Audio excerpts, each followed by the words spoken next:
online, on the go. Fox Toledo News at 10 starts right now.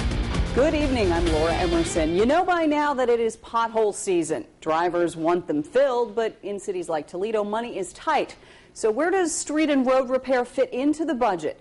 Fox Toledo, Sean Haggerty is here with the answer to that. Yeah, the city council, the mayor's staff, were hashing it out today, crunching some of those numbers. And while the deficit is somewhere between $40 and $50 million, everyone agrees that you need to focus on safety.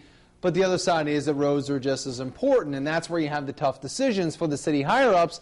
What's the balance between safety and other items that are also needed to keep a city functioning? And with our cold weather breaking and coming back, these craters right here, you've seen them popping up all around town. Now, the good news is there's just about $7.5 million for repaving projects. The biggest project discussed today was near Detroit and Central, where the city will spend about $2.5 million.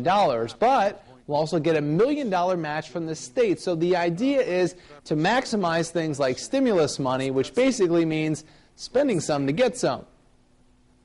I don't think we can continue to neglect the city's infrastructure and then wonder when we find ourselves in a position where we have more taxpayers dissatisfied and ourselves further and further behind without a clear path.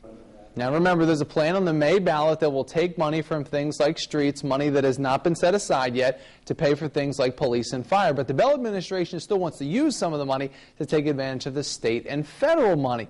Also discussed today to help some of those money problems was collecting money owed on old water and sewer bills. Now, instead of going after the old property owners who owe, the city will now be targeting some of the most recent outstanding bills. And one of the reasons for that is as there's less of a chance that that person has moved out of the home and hopefully will be easier to find.